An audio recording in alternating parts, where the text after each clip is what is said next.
Students, आज पुनः नए वीडियो के साथ। कल मैंने आपको 10th क्लास की बहुत सारी अभिक्रियाएं बताई थी। परसों भी आपको मैंने अभिक्रियाएं बताई हैं।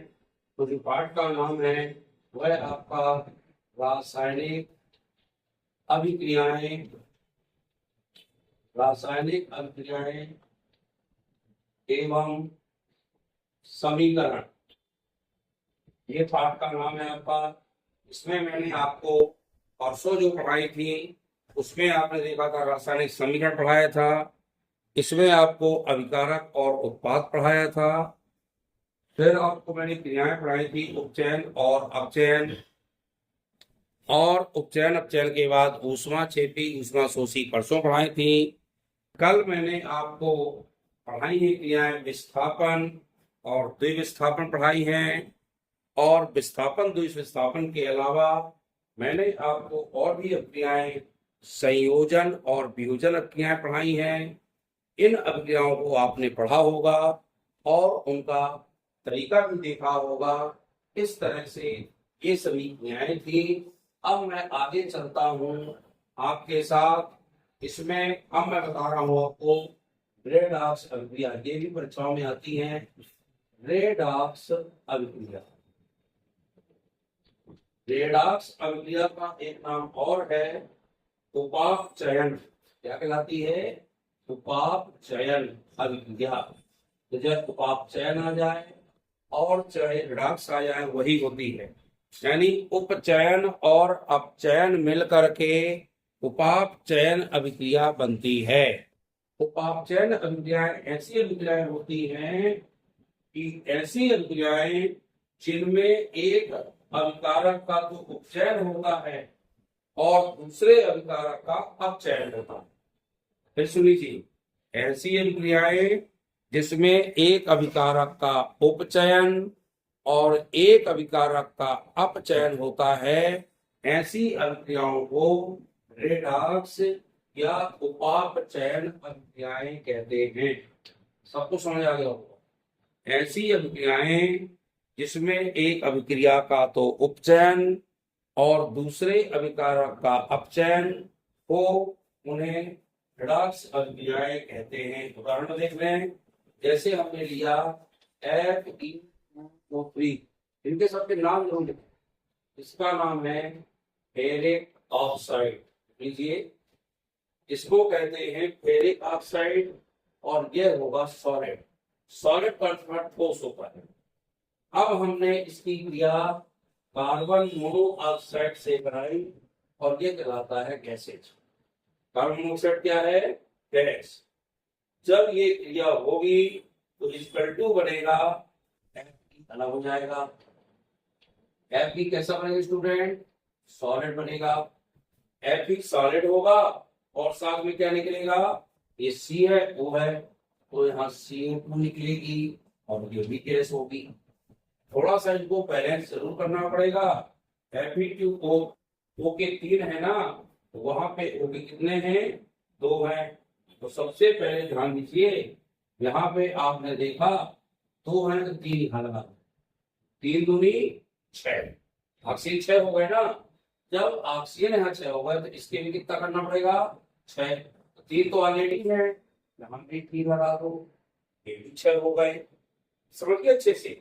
3 O हुए, C तो हुए, पहले तो देखो 3 O हुए ना, तो यहाँ पर 3 और 3 6, 3 O ये हैं और 3 O ये लगे, 6 हो गए।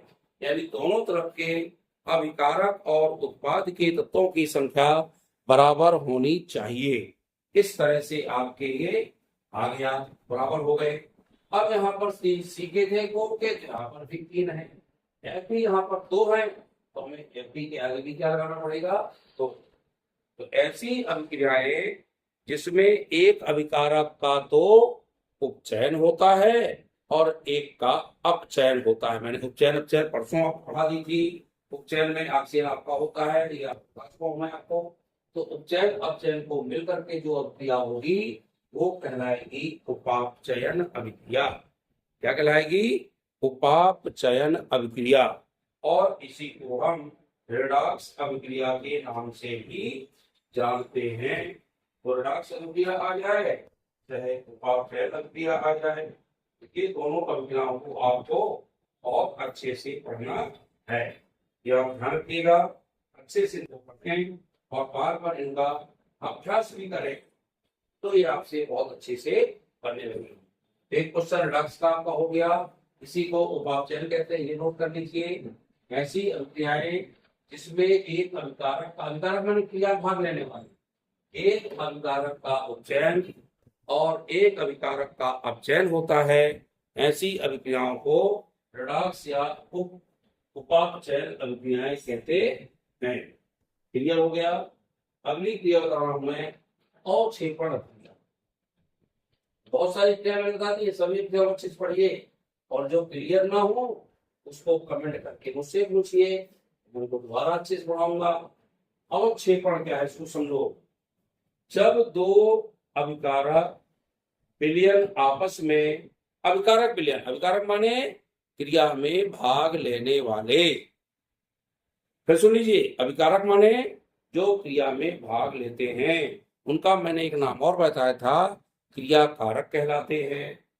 तो जब दो अभिकारक या क्रियाकारक विलयन आपस में अभिक्रिया करके अविलेय, जो विलेय ना हो, अविलेय ठोस पदार्थ उत्पन्न करते हैं, वे ठोस उत्पाद बनाते हैं, उस विलयन में उस ठोस के कण क्या हो जाते हैं, अवक्षेपित हो जाते हैं।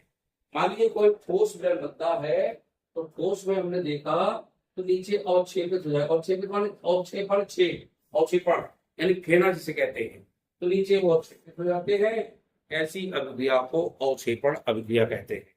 फिर सुन लीजिए, जब अभिकारक या क्रियाकारक विलयन आपस में अभिक्रिया करके, फिर सुनिए, कितने अभिकारक, दो या दो से अधिक, जब दो अभिकारक विलयन आपस में क्रिया करके अविलेय ठोस उत्पन्न करते हैं, अविलेय माने जो खुले ना, ठोस उत्पन्न होगा, अविलेय ठोस उत्पन्न करते हैं, तो उस विलयन में जो ठोस के कण हैं वो नीचे अवक्षेपित हो जाते हैं, इसलिए इसका क्रिया को अवक्षेपण अभिक्रिया कहते हैं।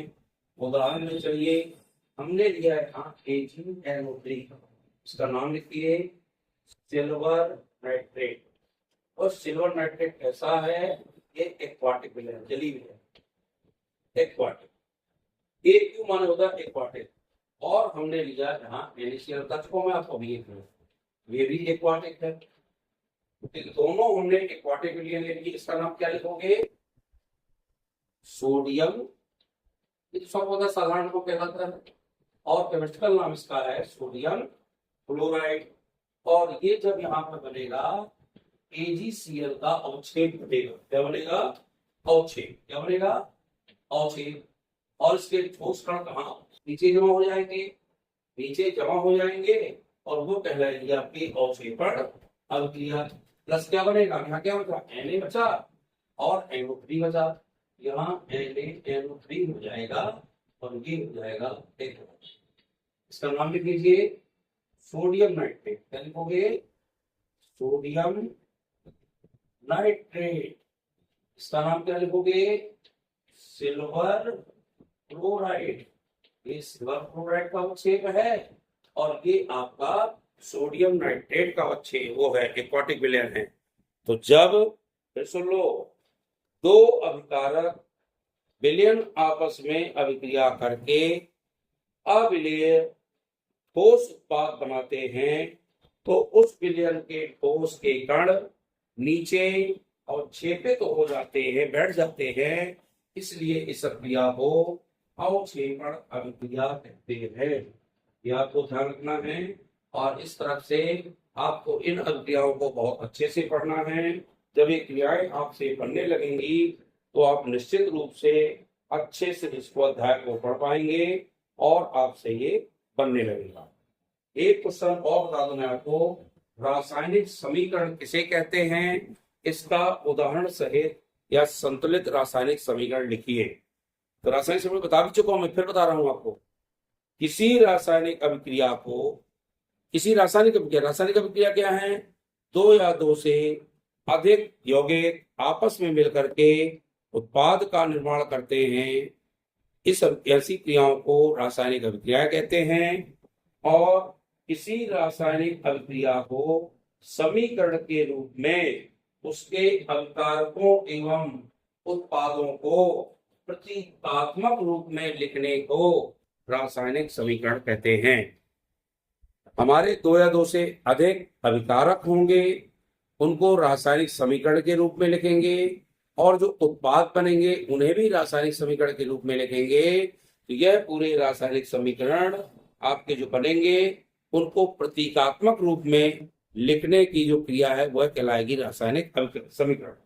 तो चलो, किसी रासायनिक अभिक्रिया को समीकरण के रूप में उसके अभिकारक एवं उत्पादों को प्रतीकात्मक रूप में लिखने की क्रिया रासायनिक समीकरण कहलाती है। उदाहरण देखें, यदि हम ले लें यहाँ NaOH और इसका नाम लिख लीजिए, इसका नाम है सोडियम हाइड्रोक्साइड। क्या नाम है? Sodium hydroxide. और क्रिया होगी इससे इसकी HCl की। HCl क्या कहलाता? अभी लगाया मैंने, हाइड्रोक्लोरिक एसिड या अम्ल हिंदी में। ये दोनों में क्रिया की तो इन्होंने बना दिया NaCl। NaCl है ना, H मिलकर के H2O बना दिया। तो ये तो सबको पता है, पानी। और इसका नाम लिख लीजिए सोडियम क्लोराइड। ऊपर भी लिखा दिया, सोडियम भी लिखा है, सोडियम क्लोराइड। दो या दो से अभिकारक आपस में मिले, उन्होंने उत्पाद बना दिया, और अभिकारकों को उत्पादों को प्रतीकात्मक रूप में लिखने की अभिक्रिया रासायनिक समीकरण कहलाती है। और इनको जब संतुलित करते हैं, दोनों तरफ के बराबर करते हैं, तो ये आपके रासायनिक समीकरण संतुलित हो जाता है। कैसे?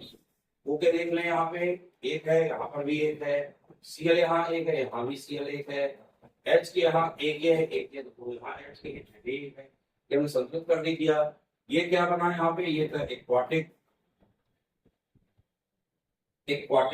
HCl भी क्या है? एक्वाटिक। NaCl क्या बनेगा? ये भी एक्वाटिक। और पानी कैसा है? लिक्विड। लिक्विड माने द्रव।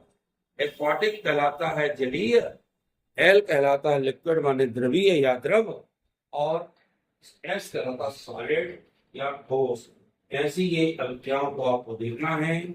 इनको रासायनिक अभिक्रियाएं जितनी भी मैंने आज पढ़ाई हैं, कल पढ़ाई, परसों पढ़ाई, उनको अच्छे से याद कर लीजिए। इनके समीकरण सहित इनको रट लीजिए, और जब भी आपसे पढ़ने लगे तो निश्चित रूप से आपसे इस पाठ की जो क्वेश्चन आते हैं 10th क्लास में वो सब बनने लगेंगे। और इसके साथ ही मैं आपको आगे इसके रासायनिक समीकरण हैं, इनका संतुलन है, वह बताऊंगा, जिससे आप उनको आसानी से पढ़ेंगे और पढ़ करके आप उसको सीख पाएंगे। लेकिन उदाहरण सहित इनको जरूर देखिए। जब उदाहरण सहित इनको देखेंगे तो आपसे बनेंगे। और उदाहरणों को नोटबुक में पेन की सहायता से नोट करिए, और नोट करके इनको लिखते जाइए।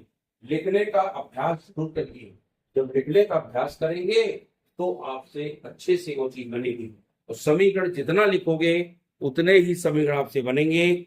यदि लिखने से आप डरेंगे तो समीकरण बनने वाले नहीं है। ये निश्चित रूप से अध्याय की जो क्रियाएं महत्वपूर्ण थी वो मैंने आपको बताई हैं, अभिक्रियाएं।